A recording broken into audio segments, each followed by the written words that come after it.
Be careful what you wish for because it can become a reality. Yeah. The untouchable True School Sports Empire, and y'all know the rest. Listen, man, I just want to get into it. Wow. Okay, this is the official post-fight review for the fight that I was most excited about on this card for Top Rank, featuring Giovani Santillan and Brian Norman Jr.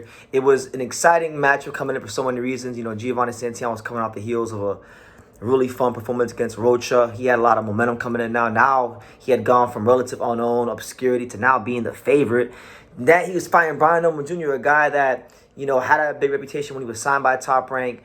A lot of athletic gifts, a lot of athletic talent, prowess.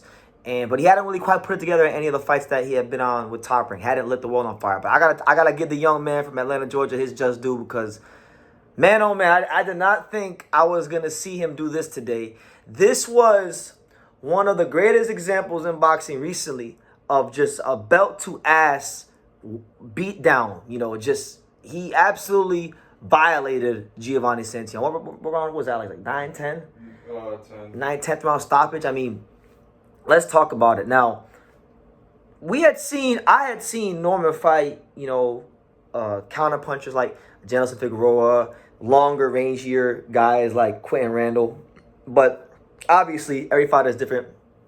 Every fighter brings their own style, their own strengths, weaknesses, and just their style to the ring, right? So Brian Norman Jr. was not fighting those kind of fights. He was fighting Giovanni Santillan. He come forward, high volume punching, southpaw pressure fighter, right? Well-conditioned pressure fighter. And, you know, listening to the broadcast early in the fight, they said that I guess he had said that he's more comfortable with southpaws. And I started to see it right away in the fight because I'm watching Brian Norman Jr. get his lead foot on the outside damn near within the first 3-4 rounds. Establishing that leverage on his punches. I'm seeing Brian Norman sink that right hand in there. And, you know, mind you, Giovani Santillan's doing some good work, you know, getting his shots off with the up jab and these kind of things.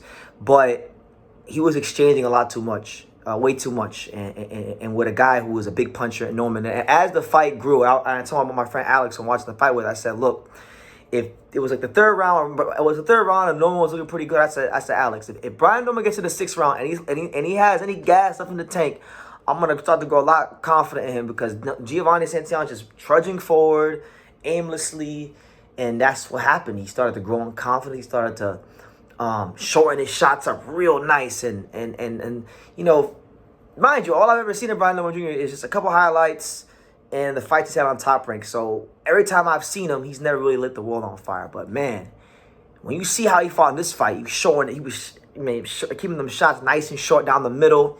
He was placing them shots real nicely, just systematically rearranging Giovani Santillan's face and central nervous system. It was beautiful, man. It was a beautiful brutality, a beautiful exhibition of the brutality of the sweet science of boxing. It culminated in the last round where he got the stop. In the round he got the stoppage in, where he threw a really interesting combination where he threw like it was like a jab, right uppercut, and then he came back, and then the left uppercut is the one that Santillan didn't see. So he came up to this side, threw the left uppercut, and when he hit him with this uppercut, I mean, Giovani Santillan was sent packing to Queer Street, and his hopes and his dreams and everything that he probably wanted on this night, in this moment, had been crushed, you know, in spectacular fashion by Brian Norman Jr. So Brian Norman Jr., he goes from a guy that was underwhelming in a lot of fights to now he wins the interim title, which really and truthfully is going to wind up being the full title. So he's going to be upgraded to full world champion. And the plot thickens in the welterweight division. You know, this is what I love to see in boxing, man. When you get a guy who has talent, has attributes, maybe he's not putting it together in certain fights, and then when he gets put in that one fight where, you know, you think, okay, this guy's cooked, all of a sudden he on that one night he puts it together. So God bless Brian Norman Jr. I really enjoyed the performance. I really enjoyed just him ultimately standing on business and showing his great blend of athleticism, offensive creativity, punching power, and he really just being spiteful. I mean, he was really sitting down on these shots. That sharp, straight right hand down the middle, the uppercuts, and Giovani Santillan had no answer for it. Giovani Santillan could not stop exchanging with Brian Norman Jr., and he couldn't find a way to make an adjustment. And because he failed to make an adjustment, Brian Norman Jr. adjusted his face for him. And that's how this game goes. That's how boxing goes. 1 minute you on a high, ultimate high. The next minute you on a low. So that's why you always gotta stay humble, work hard, and credit to him, man. You know, Brian Norman Jr. This is a guy that, you know, I was there in upstate New York when he fought Janelson Figueroa on the Komatov Ford undercard, and he got dropped in that fight, and then it ultimately wound up becoming a no contest. And then the fight before that, he fought Quentin Randall in a very, very uninspiring, you know, just on both ends. It was a very forgettable fight. So he could have let the criticism from that fight, you know, get to him. He could have let the lack of performance against Janelson Figueroa get to him, and he didn't do that. So no matter what people like me say, like, you know, my job is just to cover the sport of boxing, give you guys my thoughts, and try to, you know, have some good, healthy discourse talking about boxing here on YouTube. But for the young fighters out there, Brian Norman Jr. is another shining example of just not letting criticism or bad performances or subpar performances get to your head, because as long as you take everything in stride and go back to the lab and keep working hard, and, you know, eventually your time will come, you'll get a chance to prove what you could do. And, man, I know Usyk fought today. Like, I just told my boy Alex, as I said, all respect to Usyk. Usyk put on an amazing performance. It was a great performance. But, man, Brian Norman Jr., that might have been the most electrifying performance of the day. I mean, it was that damn good. It was that dominant. It was that memorable. Like, it's one of those performances that, like, even because sometimes I can cover these fights and I'll forget about it in 2 days. You know, sometimes I forget about it in a week. But I'll be thinking about Brian Norman Jr.'s performance a year from now, year and a half, because that's how good it was. That's how amazing it was. You know, a lot of times, and I like to see this from young fighters. You know, I feel like a lot of fighters watch Floyd Mayweather growing up now these days, and they're overly cautious and defensively. It's great to see a guy that comes he comes to get you, and he has his own creative way about going about it, and just the way he set up that knockout shot, it was just amazing. It was like a jab, and then right uppercut, move to the left, then another punch, and then boom, a left uppercut with the opposite hand, knocking him out. I mean, that's what people come pay to see. And Brian Norman Jr., now he's going to be world champion. Now, you're going to have Barrios as champion, Norman Jr. as champion, Boots Ennis as champion.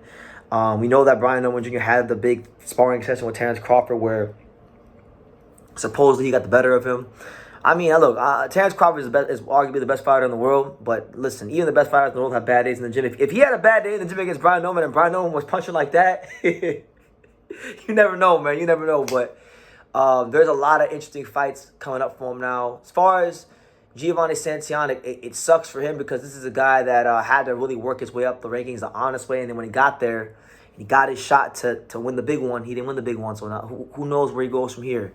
I think he could still be a draw in San Diego, and maybe they can try to rebuild him. But that's a potentially, I believe, a career-changing beating for him. That's like, you know, the Roach fight was a war. This fight was one-way traffic. I don't want to speak too much on him right now. He just needs to recover and work on just some things in the gym, and hopefully he can come back better as well, because I do like Giovani Santillan. But tonight belongs to Brian Norman Jr., who absolutely, positively put belts to asses tonight in San Diego, broke a lot of hearts in the process, and violated Giovani Santillan with a stoppage in the later rounds, and showed to the world why there was hype around him in the first place. So congrats to him, and looking forward to seeing what he's got cooking up in the future. So yeah, crazy how things can change in one fight.